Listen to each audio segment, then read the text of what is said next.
الحمد للہ رب العالمین، الصلاۃ والسلام علی رسول الامین، اما بعد، بسم اللہ الرحمن الرحیم۔ 8ویں تراویح کا بیان 9ویں پارے کے ثلث سے 10ویں پارے کے آخر تک کی تلاوت پر مشتمل ہے۔ اس میں سورۃ الانفال مکمل ہے اور سورۃ توبہ کے 11 رکوع شامل ہیں۔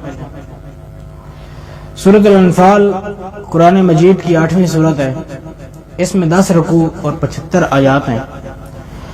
انفال کے معنی مال غنیمت کے ہیں، اور یہ سورت غزوہ بدر میں ملنے والے مال غنیمت کی مناسبت سے نازل ہوئی۔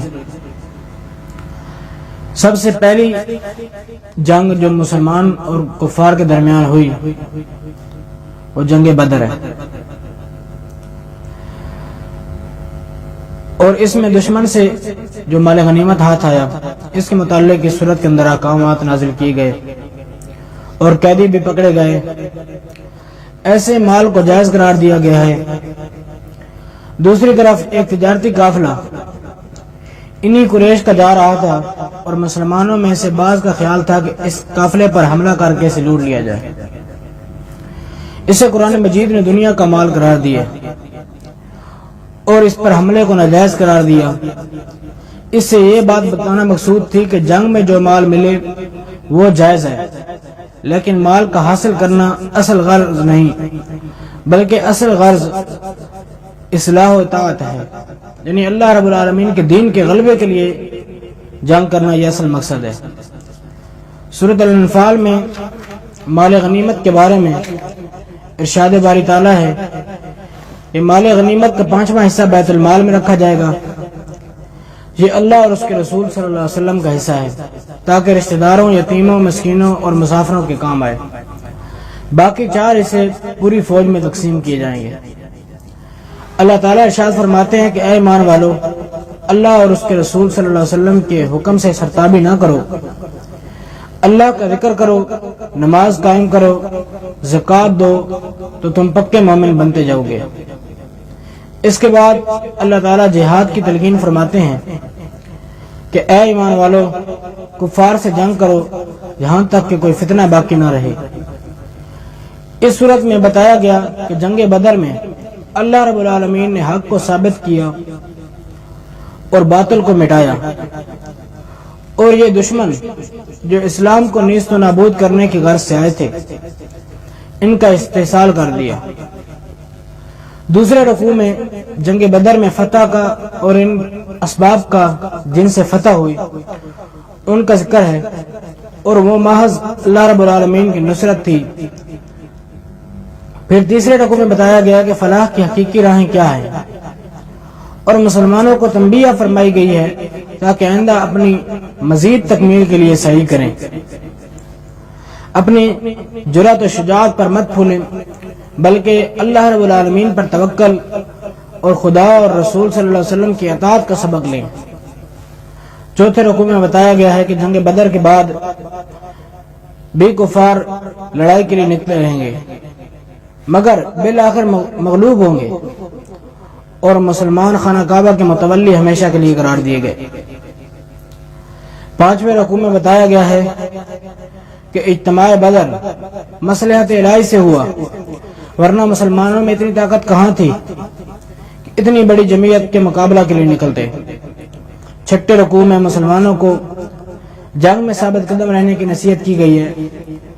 7ویں رکوع میں کفار کی بدعادیوں کا ذکر ہے، اور پھر 8ویں رکوع کے اندر دشمن کے مقابلے کے لیے ہر وقت مستعد اور تیار رہنے کی تلقین کی گئی ہے۔ 9ویں رکوع میں بتایا گیا ہے اور یہ تسلی دی گئی ہے کہ کفار کی تعداد سے نہ گھبرائیں، اللہ تعالیٰ مسلمانوں کو دگنی اور 10 گنی تعداد پر بھی غالب کر دکھائے گا۔ 10ویں رکوع میں مسلمانوں کے باہمی تعلقات قومی بتائے گئے اور فرمایا کہ دین کے معاملے میں اگر کفار مسلمانوں پر زیادتی کریں تو دوسرے مسلمانوں کا فرض ہے کہ ان کی مدد کریں۔ پھر قانون جنگ و صلح کے متعلق اخلاقی ہدایات دی گئی ہیں۔ اس کے بعد سورۃ التوبہ شروع ہوتی ہے۔ یہ قرآن مجید کی 9ویں سورت ہے اور اس کا ایک نام البراءت بھی ہے۔ اس میں کل 16 رکوع ہیں اور 129 آیات ہیں۔ اس صورت میں ایک جگہ بعض اہل ایمان کے قصوروں کی معافی کا ذکر ہے، اس لحاظ سے اس کو سورۃ التوبہ بھی کہتے ہیں، اور برات اس لحاظ سے ہے کہ اس کے آغاز میں مشرکین سے بری ہونے کا اعلان ہے۔ اس سورت کو پڑھتے وقت بسم اللہ نہیں پڑھتے، کیونکہ نبی علیہ السلام کا یہی طریقہ تھا۔ اس سورت میں صلح حدیبیہ کا ذکر فرمایا گیا۔ کفار قریش نے حسد کی بنا پر حدیبیہ کے صلح نامہ کو توڑ دیا تھا۔ اللہ تعالیٰ نے ارشاد فرمایا کہ اللہ اور اس کے رسول صلی اللہ علیہ وسلم کی طرف سے ان مشرکین کی ذمہ داری ختم ہو گئی جنہوں نے معاہدے توڑ ڈالے۔ حج اکبر کے دن اللہ اور اس کے رسول صلی اللہ علیہ وسلم کی طرف سے اعلان کیا گیا کہ اللہ اور اس کا رسول مشرکین سے بری ہے۔ یہ اعلان اس وقت نازل ہوا جب حضور صلی اللہ علیہ وسلم حضرت صدیق اکبر رضی اللہ تعالیٰ عنہ کو حج کے لیے روانہ کر چکے تھے۔ پھر حضرت علی رضی اللہ تعالیٰ عنہ کو ہدایت فرمائی کہ وہ حاجیوں کے مجمع عام میں اس بات کا اعلان کریں، اور یہ 4 باتیں، یہ 4 اعلانات حضرت علی رضی اللہ تعالیٰ عنہ کو دیے کہ یہ جا کر اس حج اکبر کے اندر کرنے ہیں۔ ان میں سے پہلا اعلان یہ ہے کہ جنت میں داخلے کے لیے دین اسلام کو قبول کرنا لازمی ہے۔ جنت میں کوئی ایسا شخص داخل نہیں ہوگا جو اسلام کو قبول کرنے سے انکار کرے۔ دوسرا اعلان یہ تھا کہ اس سال کے بعد کوئی مشرک حج کے لیے نہ آئے۔ تیسرا اعلان یہ تھا کہ بیت اللہ کے گرد برہنہ طواف کرنا منع ہے۔ اور چوتھا، جن لوگوں کے ساتھ رسول اللہ صلی اللہ علیہ وسلم کا معاہدہ ہے جو باقی ہے، یعنی جو نقص عہد کے مرتکب نہیں ہوئے، ان کے ساتھ مدت معاہدہ تک وفا کی جائے گی۔ پھر مسلمانوں کو ہدایت دی گئی کہ اگر تمہارے باپ اور بھائی بھی حالت کفر میں ہوں تو ان کو بھی اپنا رفیق نہ بناؤ۔ اللہ تعالیٰ حضور صلی اللہ علیہ وسلم سے ارشاد فرماتے ہیں کہ جہاد کے سلسلے میں لوگوں کو عذر قبول نہ کیجیے۔ لوگوں کے یہ جھوٹے ہیں، بہانے تراشتے ہیں۔ اے نبی صلی اللہ علیہ وسلم، فاسق اور منافق کی قسموں کا اعتبار نہ کیجیے، یہ ہرگز آپ میں سے نہیں ہیں۔ پھر منافقین کی نماز جنازہ تک کو ممنوع فرما دیا گیا کہ ان کی نماز جنازہ بھی نہیں پڑھنی۔ اس صورت کے اندر زکوٰۃ کے مصارف من جانب اللہ مقرر ہوئے ہیں، وہ 8 ہیں۔ نمبر 1، غریبوں کو زکوٰۃ دینی ہے۔ نمبر 2، جو محتاج ہوں۔ نمبر 3، جو لوگ نظام زکوٰۃ کا کام کرتے ہوں، یعنی کہ زکوٰۃ کو اکٹھا کرنے کا کام کرتے ہوں۔